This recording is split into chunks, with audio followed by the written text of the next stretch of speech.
तो हम सिर्फ नाटक पढ़ने से तो उसको नहीं जान सकते, हमें प्ले राइट को पढ़ना पड़ेगा। फिर हमें प्ले राइट किस घर में जन्मा, कैसे बड़ा हुआ, किन सर्कमस्टांसेस में वो पला बड़ा, हमें वो भी जानना है, उसको उसकी सोच को जानने के लिए। फिर उसके बाद वो नाटक कहाँ का, किस जगह को बिलोंग करता है और क्या उसमें समाहित है सब चीज़ें जो हम बाद में इनकॉर्पोरेट करते हैं। तो इतना कुछ जानने के लिए हमें ये तो जानना पड़ेगा कि हमें सब्जेक्ट को अप्रोच कैसे करना है। अकेला आधे दिन पढ़ के तो मोहन राकेश नहीं जाना चाहेगा, या शार्ट टाइप दिन पढ़ के तो नहीं जाना चाहेगा, या सखाराम बाइंडर पढ़ के विजय तेंदुलकर साहब को नहीं जान सकते, खामोश तलावेदारी को पढ़ के नहीं जान सकते। बहुत कुछ पढ़ना पड़ेगा, उससे जानना पड़ेगा हमारी अपनी हिस्ट्री। और कई बार जब मुझसे ये सवाल किया जाता है कि आप किताबें भी पढ़ाते हैं, आप किताबें भी पढ़ते थे, तो लगता है कि कितना ज़रूरी है समझाना कि बाबा हम कितना पढ़ते हैं। आपके सर की लाइब्रेरी आपने ज़रूर विजिट की है ना, तो कितनी किताबें, तो अगर तो हम जैसे वाले हैं तो हमें तो किताबों की ज़रूरत ही नहीं है, हमें तो नहीं पढ़ना चाहिए ना वो सब चीज़ें। तो मुझे आपसे दो बातें ज़रूर क्लियर करनी थी। एक तो वाई को ज़रूर जानिए, क्यों आप यहाँ हैं। अगर आप वाई को जानेंगे तो आप अपना एक्स जो है, हाउ जो है वो बहुत अच्छे से क्लियर करेंगे, उसकी यूनिट्स बनाएंगे, उसके ऑब्जेक्टिव्स क्लियर होंगे। तो 2 साल के बाद का जो सुपर ऑब्जेक्टिव है आपके इस टेक्स्ट का वो क्लियर होगा और थ्रू लाइन ऑफ एक्शन बनेगा, जस्टिफिकेशन मिलेगी उसको, और उसमें फिर आप अपनी इमेजिनेशन डालिए, अपनी इमोशनल मेमोरी डालिए, जो मर्जी डालिए। So this is one way to understand stand. I teach it like this, मैं जिंदगी के साथ लेकर बहुत उसको बताती हूँ और मुझे अच्छा लगता है क्योंकि इस सब्जेक्ट को हम ह्यूमन बीइंग नहीं करते। देखिए पेंटिंग के पास रंग है, ब्रश है, म्यूजिक के पास सुर है, ताल है, और ऐसे नृत्य के पास लय है। हमारा टूल्स क्या है, बी ह्यूमन।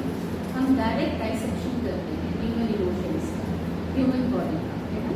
तो वो हमें ट्रेन करना होगा, राइट। आपके मन में आप जो भी सवाल है या आप कोई बातचीत करना चाहते हैं, सवाल आप कर सकते हैं।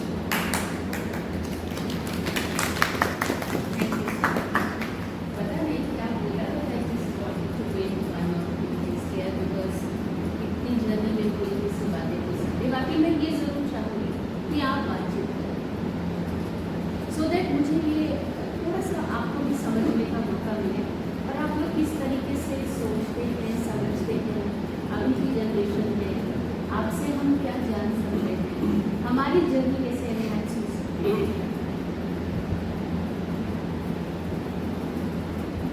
कुछ सवाल है या आगे बढ़े करें? नहीं, जरूर कोई तो बात होगी मन में, कुछ तो पूछना चाहेंगे।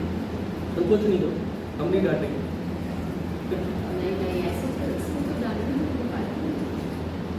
कोई ऐसी जिज्ञासा, कोई मन, आपने फ्यूचर में काम करना है आगे, तो आप उसको लेकर कोई सवाल, प्रोसेस को लेकर कोई क्वेश्चन। एजुकेशन के बारे में थोड़ा बताइए आप, और इंडिया में इस लेवल कैसे काम होता है इसका। सॉरी, थिएटर एजुकेशन के ऊपर थोड़ा सा आप बताइए जानकारी दीजिए, और इंडिया में किस लेवल पर काम हो रहा है और गवर्नमेंट क्यों इसको अप्लाई नहीं कर रही हर जगह स्कूलों में। 3 सवाल एक साथ हैं। ठीक है, सब इंटरकनेक्टेड है, सब इंटरकनेक्टेड है। देखिए पहले से तो बहुत फर्क है, अभी तो अलग अलग जगहों पे अलग अलग ढंग से काम हो रहा है। जैसे हमारे चंडीगढ़ में, अगर मैं अपने काम को एक तरफ रख दूँ, एक वर्कशॉप हमने की जो हमने डिस्ट्रिक्ट लेवल पे की, फिर स्टेट लेवल पे की, तो बहुत सारे 22 डिस्ट्रिक्ट कवर किए स्कूल्स को लेकर, और एक बार नहीं, एक बार तो हमने आपके साथ की, उसके पहले भी हमने 2 बार की, और फिर हमने स्टेट लेवल पर भी किया। हमने सिलेबस भी फैलाया स्कूल्स के लिए। प्रॉब्लम कहाँ आती है ये मैं आपको एंड में बताती हूँ, पहले हम ये डिस्कस कर लेते हैं कहाँ कहाँ कैसे कैसे काम हो रहे हैं, फिर प्रॉब्लम्स कहाँ आ रही है और कहाँ इम्प्लीमेंट हो रहा है, ये भी बात करते हैं। इसी तरीके से हमारे काम करने के बाद चंडीगढ़ संगीत नाटक अकेडमी ने पिछले साल सेम वर्कशॉप्स की,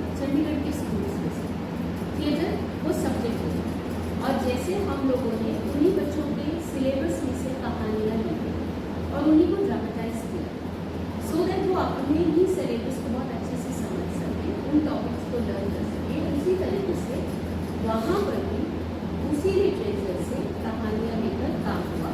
अभी फिर इस साल भी वो काम चल रहा है।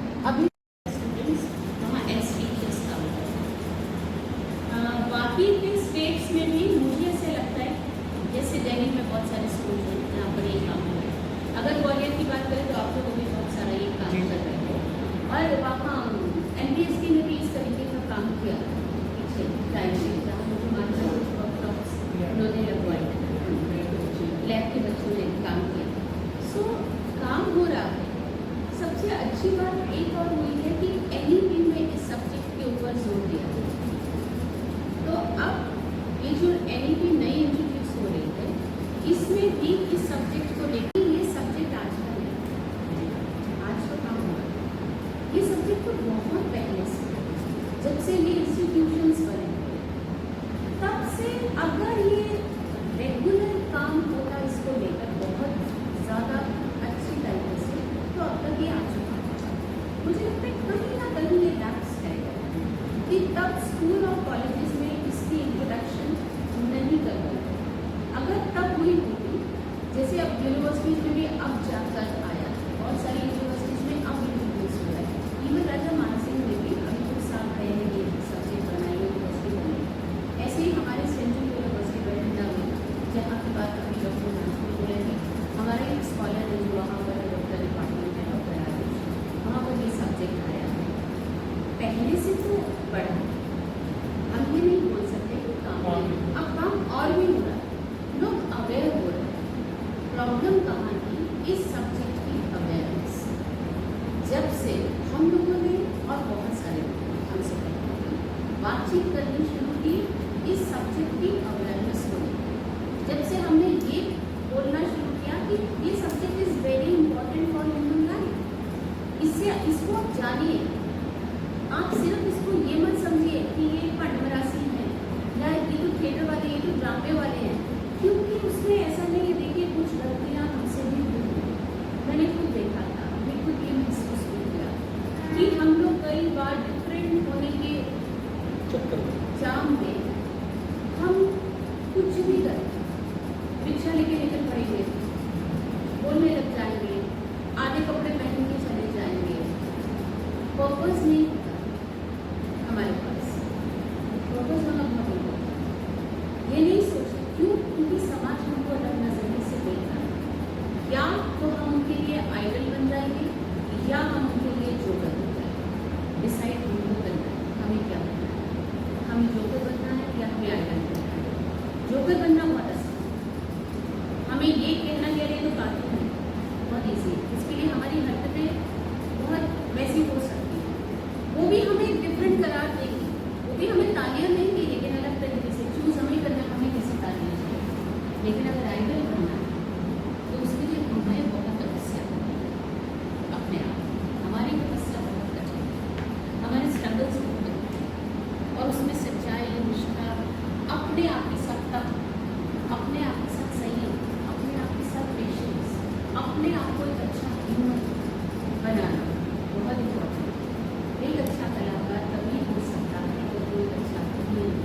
मैं ये नहीं कहती कि हाँ उसमें कोई बुराई नहीं होती, नहीं तो उसके बिना बनती नहीं है हमारे साथ। बुराइयाँ हम सब हैं, कितनी बुराइयों को हम कम कर सकते हैं और अपनी कितनी अच्छाइयों को हम एनहांस कर सकते हैं, कि ज़बरदस्त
I did this, I am the one who is doing it. हम कभी भी सक्सेसफुल नहीं हैं। और ये रंगमंच हमें कभी सिखाता भी नहीं।